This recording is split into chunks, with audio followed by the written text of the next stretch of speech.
नए जीवन की आशीष के लिए धन्यवाद देते हैं। अनंत जीवन की आशा के लिए धन्यवाद देते हैं। वर्तमान जीवन को अपने वचनों के द्वारा आप सिखाते हुए, सुधारते हुए, संभालते हुए, नया बनाते हुए जा रहे हो। आपकी स्तुति और बड़ाई करते हैं। प्रेमी दयालु पिता, आज की रोटी के लिए हम आपके पास आए हैं। हमारे आत्मिक जीवन के पालन पोषण के लिए हम आए हैं। उस सत्यवाणी के द्वारा हम स्वतंत्रता, शुद्धता प्राप्त करने के लिए आए हैं। आप अपने मुख्य वचनों के द्वारा हमारे हृदयों को तृप्त करें। आज दिन भर आपकी गहरी उपस्थिति हमारे संग संग बनी रहे। विश्वास से हम एक मन के होकर आपके लहू के छिड़काव के नीचे आते हैं। बड़े नम्रता के साथ, उम्मीद के साथ इस प्रार्थना को प्रभु यीशु मसीह के नाम में मांगते हैं। आमीन। जो वचन के भाग पर हम इन दिनों में मनन कर रहे हैं वो यूहन्ना सुसमाचार 18 अध्याय उसके 36 और 37 और 38 में। जब प्रभु यीशु मसीह ने अपने राज्य के विषय में कहा तो पिलातुस ने दो प्रश्न पूछे। एक प्रश्न है, क्या तू राजा है? उसका एक बहुत ही रिवीलिंग आंसर हम उसको बोल सकते हैं। विश्वासियों के लिए एक नया प्रकाश देने वाला उत्तर प्रभु यीशु मसीह ने दिया और उस उत्तर को हमने पहले ही सुन चुके हैं। जब प्रभु ने सत्य के विषय में कहा तो पिलातुस ने दूसरा प्रश्न पूछा, सत्य क्या है? लेकिन बड़ी अजीब सी बात है, इस मनुष्य ने पूछा तो प्रश्न, लेकिन प्रश्न का उत्तर के लिए उसके पास ना तो समय था और मैं सोचता हूं कि उसकी मन की इच्छा भी नहीं थी। लोग क्यों मालूम, सत्य यदि आप जानते हो तो उसका प्रत्युत्तर आपको देना पड़ेगा। लोग क्यों परमेश्वर पर विश्वास नहीं करते मालूम? उसका अहम कारण क्या है? यदि वे लोग इस बात को माने कि मुझसे बड़ा कोई शक्ति है और वो शक्ति स्वर्ग में है और वो शक्ति का एक अस्तित्व है, यदि वो ऐसा कबूल करते हैं तो जरूर उसके प्रति उनका प्रत्युत्तर क्या होगा, उसका परिणाम क्या होगा, ये सब उनको देखना है। सबसे अच्छा भाई हम उसको माने ही ना, ताकि हम उसके प्रति कोई जिम्मेदार ना ठहरे। Just because they don't want to respond to a divine entity, they deny the truth और इसको दबा देते हैं। ठीक है, छोड़िए, वो हमारा विषय नहीं है अभी। लेकिन हमारे पास प्रियो समय भी है और हमारे पास वो इच्छा भी है मन में, हम सत्य को जानना चाहते हैं। पौलुस के शब्दों में चार बातें मैंने कहा था। पहली सच्चाई, पहला तिमोथी पहला अध्याय 15 वचन, ये बात सच है, हर तरह से विश्वास करने के लायक है कि प्रभु यीशु मसीह पापियों का उद्धार करने इस जगत में आए। प्रभु यीशु मसीह के आने का कोई दूसरा मकसद था ही नहीं। बार बार हम इस बात को बोलते जा रहे हैं, पाप का निवारण करने के लिए, पापियों का उद्धार करने के लिए। यदि किसी मनुष्य को अपने पाप के विषय में उससे व्यवहार करने की इच्छा नहीं है तो शायद प्रभु यीशु मसीह के साथ उसका कोई संबंध नहीं है। Any person who does not want to deal with the problem of sin in his life, he has nothing to do with Jesus. क्योंकि प्रभु यीशु मसीह और कोई दूसरा काम करने के लिए नहीं आया। लूका 19:10 में कहते हैं, मैं तो धर्मियों के लिए नहीं लेकिन पापियों को ढूंढ कर उनका उद्धार करने आया हूं। पहला थिस्सलुनीकी 5 और 9 में लिखा है, परमेश्वर ने हमें क्रोध के लिए नहीं लेकिन प्रभु यीशु मसीह के द्वारा उद्धार पाने के लिए नियुक्त किया है, अपॉइंटेड फॉर सैल्वेशन। पहला यूहन्ना 4 अध्याय और उसके 14 वचन में एक और सुंदर सा वचन हम पढ़ते हैं। पहला यूहन्ना 4 अध्याय 14 वचन, परमेश्वर ने हमने देख भी लिया और गवाही देते हैं कि पिता ने पुत्र को जगत का उद्धारकर्ता करके भेजा है। पिता ने कहा, बेटा तेरे एक ही काम है, लोगों का उद्धार करना। असल में प्रभु यीशु मसीह चमत्कार करने के लिए भी नहीं आए या कोई ज्ञान की बातें सिखाने के लिए नहीं आए।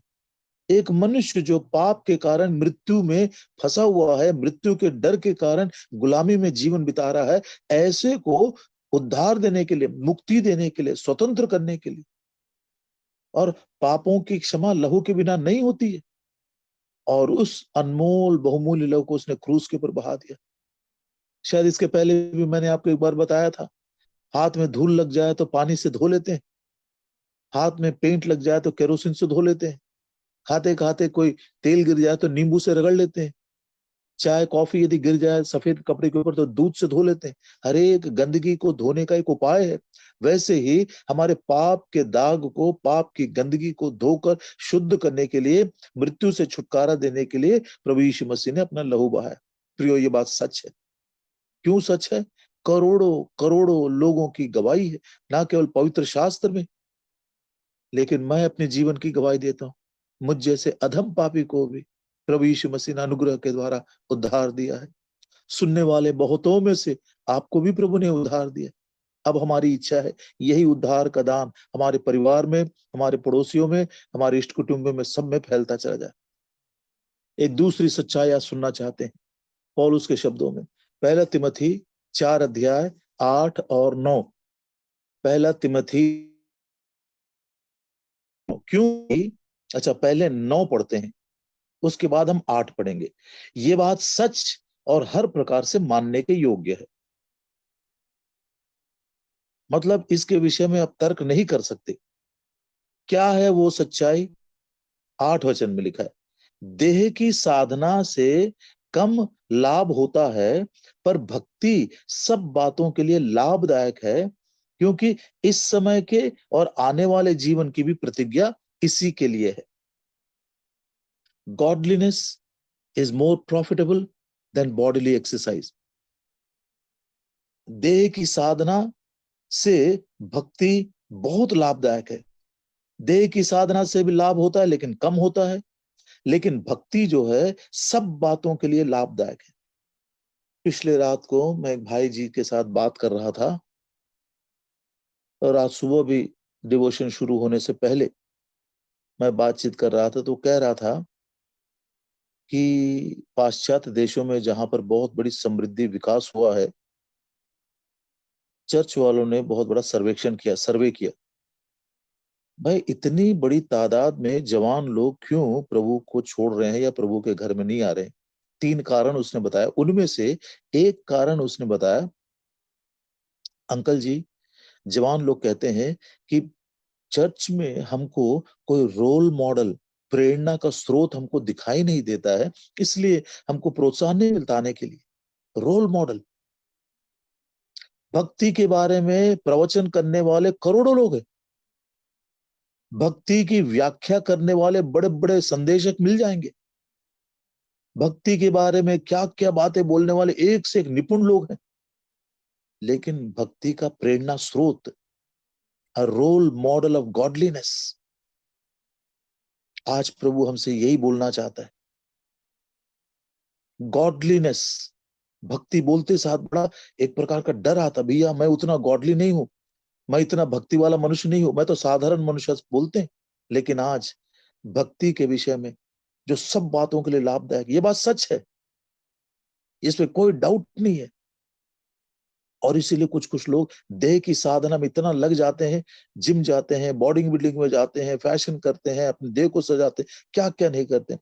इससे और परे, हाँ, पढ़ाई लिखाई के विषय में, पैसे कमाने के विषय में, पृथ्वी की बातों के विषय में लाभ नहीं है, ऐसा मैं भी नहीं बोलता हूं, है। लेकिन परमेश्वर के वचन में जो लिखा, मैं उसको 100% मानता हूं। कम लाभ है 60-70 सालों के लिए, 80 सालों के लिए, लेकिन उसके बाद क्या?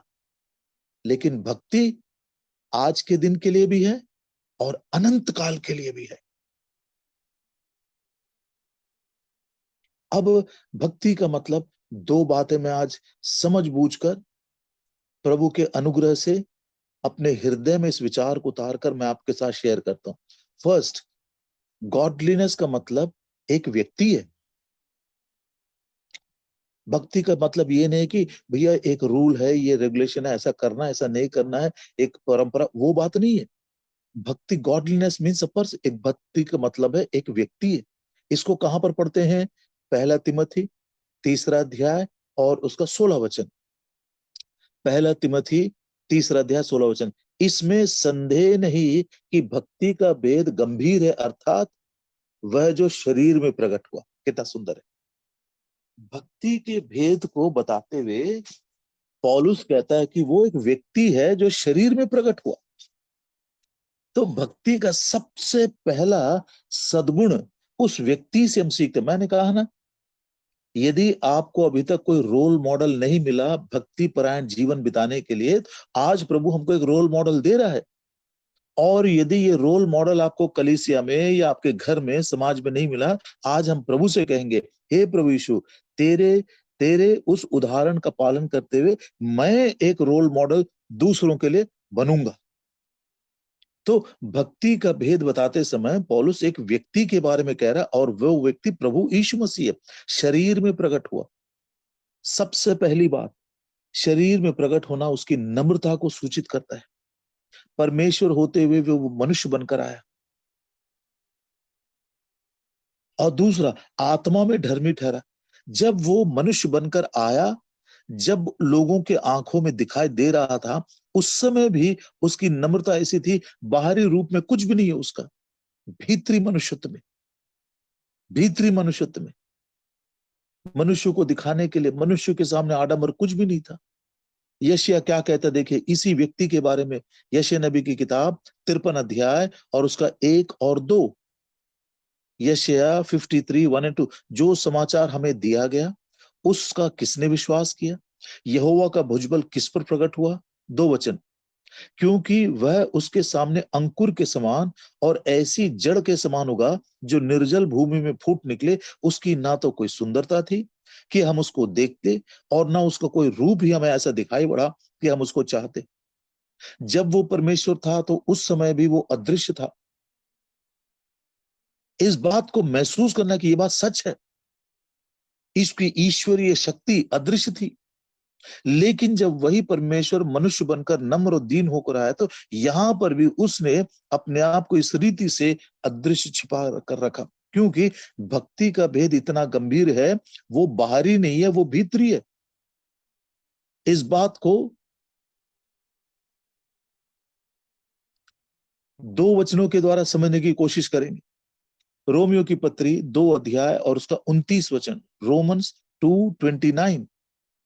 रोमियो की पत्री 2 अध्याय 29 वचन। यहूदी वही है जो मन में है, और खतना वही है जो हृदय का है और आत्मा में है, ना कि लेकिन ऐसे की प्रशंसा मनुष्यों की ओर से नहीं परंतु परमेश्वर की ओर से होती। यहूदी वो है जो मन में है, बाहरी रूप में नहीं। प्रभु यीशु मसीह को देखिए, लूका 2 का 40। लूका 2 और उसका 40। Luke chapter 2 and verse 40। बालक बढ़ता और बलवंत होता और बुद्धि से परिपूर्ण होता गया, परमेश्वर का अनुग्रह उस पर था। इंग्लिश बाइबल में और भी स्पष्ट लिखा हुआ है, हिंदी में वो ठीक से नहीं आया है। इंग्लिश में, and the child grew and waxed strong in the spirit. आत्मा में बलवान होता गया। भक्ति का भेद बड़ा गंभीर है। मनुष्य के रूप में प्रकट हुआ, लेकिन आत्मा में धर्मी ठहरा। सो भक्ति के विषय में एक दो विचार हम प्रभु ये सीखते हैं कि सबसे पहला वो एक व्यक्ति है, और उस व्यक्ति के द्वारा हम नम्रता सीखते हैं। और दूसरा ये सीखते हैं कि ये जो भक्ति है ये बाहर की बात नहीं है, ये भीतरी मनुष्यत्व की बात है। हमारे प्रभु यीशु मसीह को देख लीजिए, बाहर से तो वो बढ़ाई का बेटा लग रहा था। बाहरी रूप से ना उसके अंदर कोई खूबी थी, ना कोई लिया सुंदरता थी कि हम उसको चाहते। लोग उसको तिरस्कार कर रहे थे। ये पहली बात है। लेकिन इन दिनों में इतना ज्यादा ये ये हमारे विश्वास के विरोध में चला गया है कि पौलुस कहता है 2 तिमोथी 3 अध्याय 5 वचन में, 2 तिमोथी 3 अध्याय और उसका 5 वचन, भक्ति का भेष तो धरे, मतलब ऊपर से दिखाई दे रहे हैं, उसकी शक्ति नहीं मानते। लेकिन प्रभु यीशु मसीह ऊपर से भक्ति का भेष तो नहीं था, लेकिन भीतर आत्मा में शक्ति थी उसकी। प्रभु से आज हम बोलेंगे, हे प्रभु यीशु, भक्ति का तू मेरे लिए प्रेरणा का स्रोत है, तू मेरा मॉडल है। पहली बात मैंने सीखा, प्रभु जी, मैं नम्रता के साथ जीवन बिताना चाहता हूं, मैं बाहरी आडंबर को छोड़ देना चाहता हूं, मनुष्यों से प्रशंसा पाने की जो लालसा रहती है उसके ऊपर भी मैं विजय पाना चाहता हूं। मेरे आत्मा में, भीतरी मनुष्यत्व में मैं मजबूत होना चाहता हूं। इसी विचार को पौलुस एक और तरीके से, बहुत ही सुंदर तरीके से कहता है। दूसरा करंथी 4 अध्याय और उसका 16 वचन। दूसरा करंथी 4 अध्याय और उसका 16 वचन। इसलिए हम हियाव नहीं छोड़ते, इतनी आसानी के साथ निराश नहीं होते हैं। यद्यपि हमारा बाहरी मनुष्य तो नष्ट होता जाता है, तो भी हमारा भीतरी मनुष्य तो दिन प्रतिदिन नया होता जाता है। भले देह की साधना में हमको कोई यश ना मिले, कई प्रकार की कमी घटी आ भी जाए, लेकिन भीतरी मनुष्यत्व नम्रता में, प्रेम में, पवित्रता में, इसमें बलवान मजबूत होता जाता है। लूका 2:40 को मत भूलिएगा। प्रभु यीशु मसीह बढ़ता चला गया, अचानक एक दिन में वो नहीं हो गया, रोज रोज रोज रोज बढ़ता गया, अभ्यास करता हुआ, आत्मा में बलवान हुआ, ज्ञान से परिपूर्ण हुआ, परमेश्वर का अनुग्रह उसके। इतना सुंदर प्रबंध परमेश्वर ने हमारे भक्ति के लिए किया कि हमको प्रेरणा का स्रोत एक संख्या में क्यों ना हो, लेकिन हम उनके लिए बहुत आभारी हैं प्रभु के, जो हमारे सेवक गण है, या हमारे माता पिता में से, या हमारे बड़ों में से है, या हमारे संडे स्कूल टीचरों में से, जिन्होंने हमको इस रीति से नम्रता के द्वारा, बाहरी आडंबर से नहीं, लेकिन प्रेम के द्वारा, पवित्रता के द्वारा भक्ति का एक प्रेरणा हमको दिए हैं। दूसरा, भक्ति का मतलब है परमेश्वर के राज्य के सद्गुणों को अपने दिनचर्या में प्रकट करना। परमेश्वर के राज्य के गुणों को अपने जीवन में प्रकट करना। सिर्फ ये 4-5 उदाहरण देकर आज के लिए हम बंद कर दें। कैसे हो सकता है ये? आप मत्ती सुसमाचार 5 अध्याय, 6 अध्याय और 7 अध्याय एक बार फिर पढ़िएगा। मैं तो बोलता हूं वो एक प्रैक्टिकल कॉन्स्टिट्यूशन है हमारे मसीही जीवन के लिए। व्यवहारिक रूप से मसीही जीवन जीने का वो एक संविधान है। वो उसमें, उसको मैंने भी पढ़ा, सरसरी निगाह से मैं तीनों अध्याय को एक बार देखा। उनमें से ये बात मुझे स्मरण आए तो जस्ट मुझे आपको, आपके सामने उसको उल्लेख करता हूं। दानियल, उसने अपने करियर से ज्यादा अपने चरित्र की चिंता किया। A character more than a career. Daniel की किताब 1 अध्याय 8 वचन। भक्ति क्या है? ना केवल वो एक व्यक्ति है, दूसरा परमेश्वर के राज्य के उस सद्गुणों को अपने दिनचर्या के जीवन में प्रकट करना। ये हमको मत्ती का 5, 6, 7 में मिलता है। उनमें से ही मैंने कुछ उदाहरण चुने हैं। दूसरा, यूसुफ के बारे में देखते हैं। जेनेसिस 39:9 के अनुसार, he preferred purity more than pleasure. सुख विलास से ज्यादा शुद्धता को उसने पसंद किया। तेरी आंख यदि अशुद्ध हो तो उसको निकाल दे, प्रभु कहता है। तीसरा, अब्राहम के बारे में पढ़ते हैं। दूसरा करंती 5 अध्याय और उसके 7 वचन के अनुसार, हम विश्वास से जीते हैं, आंखों की दृष्टि के अनुसार नहीं। है ना? मुझको देखना है कौन सी वो बातें हैं देखने के द्वारा मैं अशुद्ध हो रहा हूं, किसके साथ मैं जाता हूं तो अशुद्ध हो जाता हूं, क्या करने से मैं अशुद्ध हो जा रहा हूं, क्या आंखों की दृष्टि के अनुसार मैं धोखा खा रहा हूं? नहीं, जो भक्ति का जीवन बिताते हैं वो दृष्टि के अनुसार नहीं, विश्वास से जीते हैं। मुर्दकै के समान, रोमियो का 2:29 में अभी हमने पढ़ा, वो मनुष्यों की प्रशंसा पाने के लिए नहीं, लेकिन परमेश्वर की दृष्टि में योग्य ठहरने के लिए वो जीवन बिताते हैं। मनुष्य यदि भला कहे या ना कहे, उनको इतनी चिंता नहीं देते। प्रियो, अधिकांश हम लोग मनुष्य के उस प्रशंसा को पाने के लिए जो हम नहीं हैं वो भी कर देते हैं, जो हम नहीं हैं वो भी हम दिखा देते हैं। प्रभु हमको क्षमा करे। एक और, पौलुस के समान, दूसरा करंथी 12 अध्याय 15 वचन। चाहे दूसरे लोग हमसे प्रेम करे या ना करे, हम उनसे प्रेम करते हैं, ईश्वरीय प्रेम को प्रकट करते हैं। मैं तुम्हारी आत्माओं के लिए बहुत आनंद से खर्च करूंगा, वरन आप भी खर्च हो जाऊंगा। जितना बढ़कर मैं तुमसे प्रेम रखता हूं, उतना ही घटकर तुम मुझसे प्रेम रखोगे। परवाह नहीं। प्रियो, ये परमेश्वर के राज्य के कुछ ऐसे सद्गुण हैं जो अपने दिन प्रतिदिन के जीवन में हमें प्रकट करना है। ये भक्ति है। Godliness means the person Lord Jesus Christ. Godliness means reflecting the characteristics of the kingdom of God in our daily life. प्रभु इस वचन की रक्षा करे, प्रार्थना करेंगे।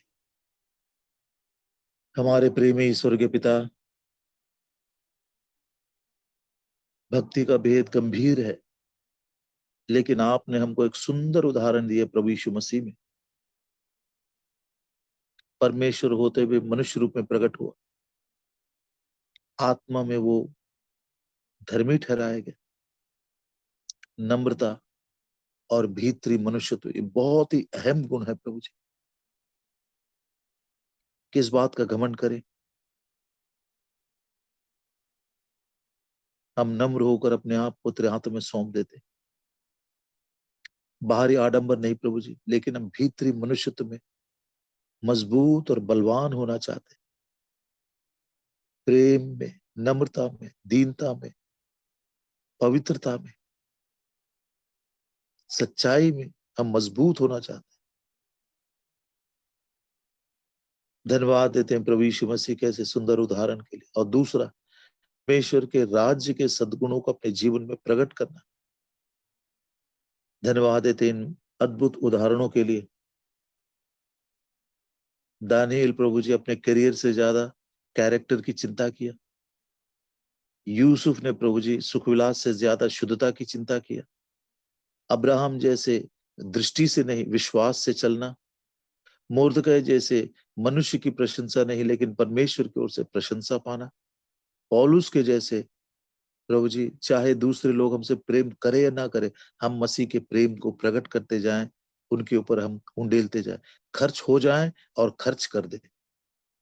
हे दयालु पिता, प्रभु यीशु मसीह के द्वारा ये जो शिक्षा आपने हमको दी है, हम आपको धन्यवाद देते हुए, अपने आत्मा, प्राण और देह को समर्पित करते हुए इस प्रार्थना को प्रभु यीशु मसीह के नाम में मांगते।